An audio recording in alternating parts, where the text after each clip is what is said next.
যে প্রোডাকশনগুলো এখন ছবিগুলি বানায় সেই প্রোডাকশন আর দ্বিতীয়বার রিপিট বা তৃতীয়বার রিপিট করে না। আমরা দীর্ঘদিন ধরে কাজ করে আমার মনে হয় যে সুপারস্টার শব্দটি আসলে শুনতে আমরা কখনো পাই।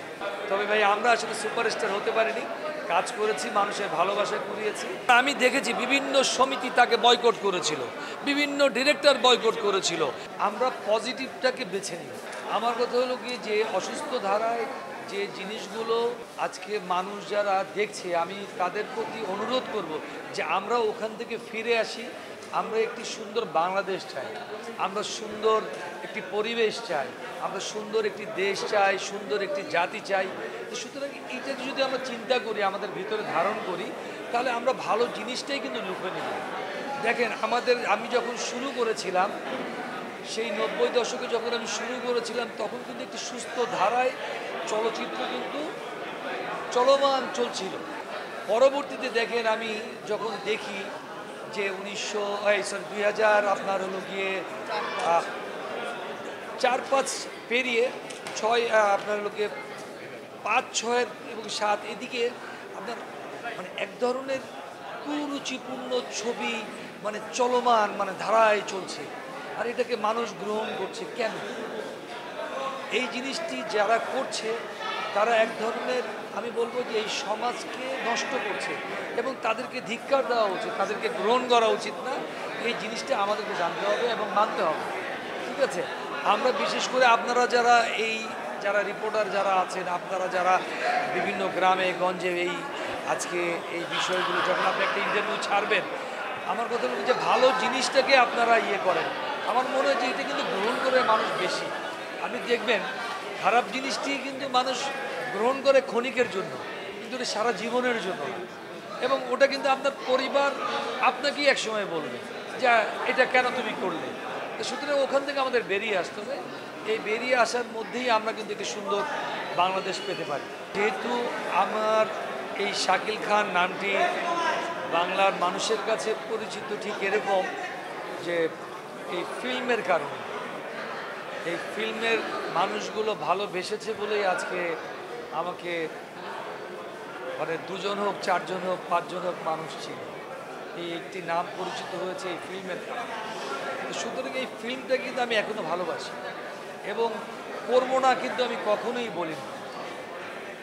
আমি করব, তবে সেটি হতে হবে সুস্থ ধারায়। আমি বলছি না যে এখন কিন্তু সুস্থ ধারায় ছবি হচ্ছে না, অবশ্যই হচ্ছে এবং অনেকে বলছে কিন্তু সুপারহিট।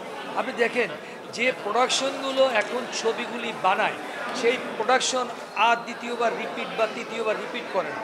টানা তৃতীয়বার অর্জন করেছে দেশের সেরা সুপার ব্র্যান্ড স্বীকৃতি বসুন্ধরা টিস্যু।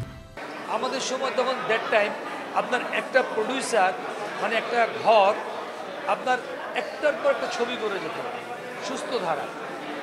তারা কিন্তু কখনো বলে নাই যে আপনার সুপার ডুপার হিট, এগুলো কিন্তু না, তারা কন্টিনিউ কিন্তু কাজ করে যাচ্ছে। এখন একটা ছবি হলে কি সুপারস্টার, ঠিক আছে, একটা ছবি রিলিজ হচ্ছে সুপারস্টার হয়ে যাচ্ছে খুব সহজে। আমি জানি না আমি কেন এই কথাগুলি মানে আসি এত তাড়াতাড়ি। আমরা দীর্ঘদিন ধরে কাজ করে আমার মনে হয় যে সুপারস্টার শব্দটি আসলে শুনতে আমরা কখনো পাই। আপনি দেখেন বাংলাদেশে আমার কাছে এখনও খেয়াল আছে আপনার হলো গিয়ে 96-এ এই মন তোমাকে দিলাম আমার একটি ছবি রিলিজ হয়েছিল। 11টা ছবির সাথে 11টা ছবির মাঝে ছবি রিলিজ হয়েছিল এবং সারা বাংলাদেশে আপনারা সার্চ দিয়ে দেখবেন যে সেই ছবি সবচেয়ে ব্যবসা সফল ছবি করেছে, ঠিক আছে? আমরা তো কখনো এই কথাটি বলিনি, কিন্তু এখন হয়ে গেছে কিন্তু এটা একটা মানে ব্যবসা করার জন্য। আমি দেখি আর কি অনেকে দেখি যে কি 2টে ছবি করেছে উনি সুপারস্টার, উনি 3টে ছবি করেছেন উনি সুপারস্টার। আমি জানি না আসলে আপনারাই তাদেরকে বানান, কীভাবে বানান সেটা আমার জানা নেই। তবে ভাই আমরা আসলে সুপারস্টার হতে পারিনি, কাজ করেছি, মানুষের ভালোবাসায় কুড়িয়েছি। সামনে ভালো কাজ পেলে অবশ্যই করব, মানুষের জন্য করব এবং মানুষকে ভালো লাগানোর জন্য চেষ্টা করব যে আপনারা আসুন, সুস্থ ধারার ছবি বাংলাদেশে এখনও হয় এবং ভবিষ্যৎ হবে। দেখেন সালমান শাহের সাথে আমি মারা যাওয়ার পর আমি সালমান শাহের সাথে আমরা একসাথে কিন্তু আসিনি। সালমান শাহ যখন এসেছিল ফিল্মে তার কাছাকাছি আমি একই সময় কিন্তু আমি ফিল্মে পদার্পণ করেছি। সালমান শাহ, আপনাদের খেয়াল থাকা উচিত, সালমান শাহ কিন্তু খুব অল্প দিন ফিল্ম জগতে কাজ করেছে, ঠিক আছে? সেটি হলো গিয়ে প্রায় 3 বছরও না পুরোপুরি, অনেকে 3.5 বছর বলছে। সেটি হলো কি ছবি রিলিজের শেষ মুহূর্ত পর্যন্ত হিসাব করছে, কিন্তু তিনি ছবি করেছেন 3 বছর, 3 বছরের পুরোপুরি না, আপনারা যদি হিসাব করে দেখেন। এবং তিনি ছবি করেছেন সম্ভবত 23টি নাকি হলো কি 24টি ছবি, এবং তার মধ্যে অপরিপূর্ণ ছবি ছিল হলো গিয়ে প্রায় 7 থেকে 8টি, ঠিক আছে? এবং আমি একটি কথা বিশ্বাস করি, মানে তিনি একজন গুণী শিল্পী ছিলেন, কিন্তু আমরা এই চলচ্চিত্রের মানুষ আমরা যারা ছিলাম, তাকে আজকে শেষ করে দেওয়ার পিছনে আমরা নিজেরাই দায়ী। দেখেন, মানুষকে কিন্তু ভালোভাবে বাঁচিয়ে রাখা যায়।